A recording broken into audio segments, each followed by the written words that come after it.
Okay, guys, I'm here to review WrestleMania 11. So WrestleMania 10 was a fairly good show. WrestleMania 11, not so much. See, WWE from the stretch of 93 through 99 had this thing of, you know, you have a bad WrestleMania, you follow it up with a good one, and you go bad, good, bad, good. It's like this. 9 was bad, 10 was good, 11's bad, and, you know, the process goes along.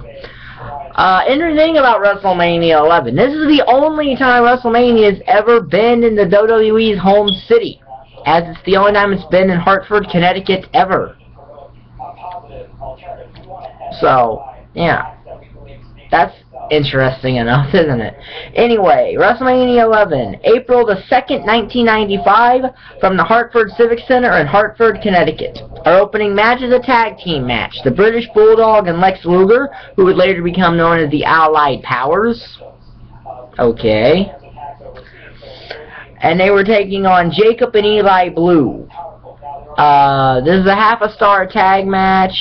The Luger and Bulldog win. Not much to be said about this match. It's really not good. It's half a star. Next match is actually a decent little match. It's the WWE Intercontinental Championship match. Jeff Jarrett versus Razor Ramon. This is a 1.5 stars. Ramon wins by DQ. When Ramon's got Jarrett up for the Razor's Edge and the Road Dogg clips his knee. The days when Jeff Jarrett was stuck in the mid-card. Those are good days. Not like WWE 2000 or pretty much when he was main eventing despite not being able to draw. Yeah. In fact, that's why he left the WWE in 99, in case you're wondering. Is that he thought that he should be higher on the card than he was. So he left the WWE in 99. He went to WCW, kissed Eric Bischoff and Vince Russo's hind rear ends, and he starts getting made a main eventer, even though he never drew a dime despite breaking 6,000 guitars.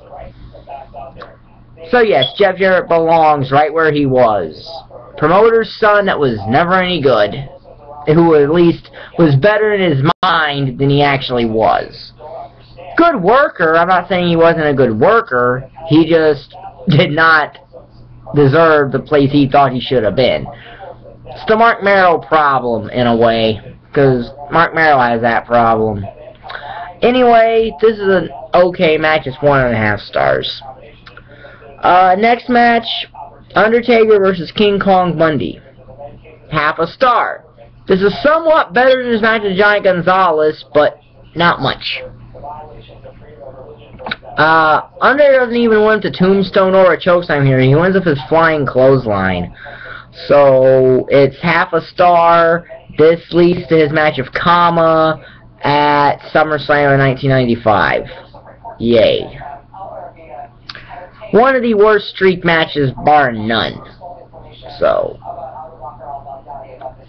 So our next match, a WWE Tag Team Championship match. The Smoking Guns, Bart and Billy, versus Owen, Hart, and Yokozuna. Very underrated tag team in a lot of ways. Owen, Hart, and Yokozuna were an underrated tag team because, if you want my opinion, they're a traditional tag team. By watching wrestling in the 80s, while there were some traditional successful tag teams that were power, I always thought the power and strength tag team worked best. And Owen Hart is that, you know, the speed and power, the power and speed kind of team, are a more traditional tag team. And in this case, you had Yokozuna for the power, you had Owen Hart for the speed, and more the technical stuff. So they were really underrated tag team that I thought was actually really good and made a lot of sense. Anyway, this isn't a good tag match. It's 1 star. I mean, it's nothing special. Owen Hart and Yokozuna win, and they win the tag team championships. So then we get an I Quit match. Oh, correction.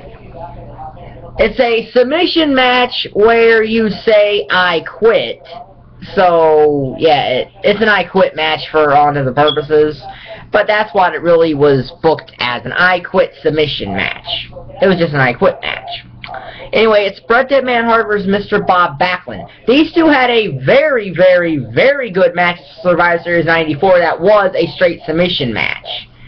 This one's not that good. It's 1 star. Nothing special. There's psychology there of Backlund working over the arm, setting up for the crossface, which is half the reason for its rating. But Roddy Piper's refereeing this is so annoying, putting the microphone in people's faces when they're not even in a submission hold. It drags the match down, and it's not even that good of a match to begin with. But Bret Hart wins, and they never did a third match between these two. They had 1-1 each. You know, they had 2 matches where each won 1. Logic dictates you have a blow-off match of the feud, but they didn't do that. They launched Bret Hart into a feud of Jerry Lawler, which continued through Lawler's dentist of Isaac Yankem at SummerSlam 95. And then they launched him into his programs that led into his match of Michaels at 96, so at WrestleMania 12. But 1-star match here. Then we get actually the best match on this card, and probably the only match worth watching on this WrestleMania, to be honest.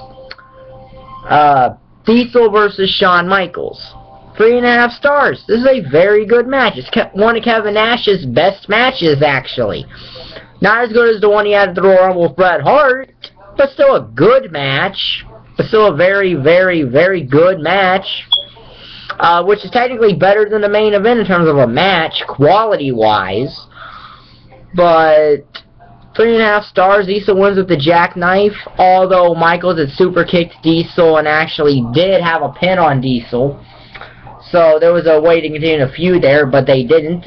They ended up turning Michaels' face right after this. In fact, on the Raw the next night, Sid powerbombs Michaels, which sends Michaels off of a back injury. And then Shawn's a face after that. So really, doing that spot with where they went never made any sense. So, but still a good match, 3.5 stars. The best match on this show, bar by a landslide. And that brings us to the main event. And yes, this should have been the main event. This is what this whole show was centered around. This whole show was centered around this match between Lawrence Taylor and Bam Bam Bigelow. This is Bam Bam Bigelow's crowning achievement in a lot of ways, is that he's one of the few people who can say he's main evented WrestleMania. Okay? Lawrence Taylor has his all-pro team with him, a whole bunch of NFL players. They're there to counteract a $1 million corporation. Reggie White, his all-pro team consisted of Reggie White, Steve McMichael, Chris Spielman, Ricky Jackson, Carl Banks, and Ken Norton Jr. So, that was the all-pro team for Lawrence Taylor. I wonder if that's where Steve McMichael got the pro wrestling bug, because in September the same year, he's a color commentator on WCW Nitro. So I wonder if a lot of that started from this WrestleMania appearance. This is a 1.5 star match. For what it is, it's not bad. For a match that involves a celebrity, it's not bad. They kept it basic with Lawrence Taylor, minus asking him to do a jackknife that he totally botched. But other than that, they kept it basic. Forearms, punches, you know, bulldogs. Stuff that's fairly basic. Stuff that's fairly basic, and there's some of the first things you learn in wrestling school. That's what they did, and that works good. Taylor wins with a forearm off the second rope. So, this led to Bam Bam Bigelow turning face, by the way. So, it's 1.5 stars. So, out of a possible 35 stars, we have 9.5 out of 35. So, this is slightly better than WrestleMania 9, which is a complete F, but this is a D-. This is a D-. So, slightly better than WrestleMania 9 because of Diesel and Shawn Michaels. That's about the only thing that makes it that. So, WrestleMania 11 is over. WrestleMania 12 is next. The WrestleMania that has the longest match ever on it at a WrestleMania. One of the most memorable WrestleMania matches of all time. However, it is a match that's hard to sit through given its length. But that'll be the next review. WrestleMania 12. So, if you like the video, hit the like button down there, hit the subscribe button down there. If you want to, leave a comment. And this will be in the WrestleMania Review Series playlist. So, thank you for watching.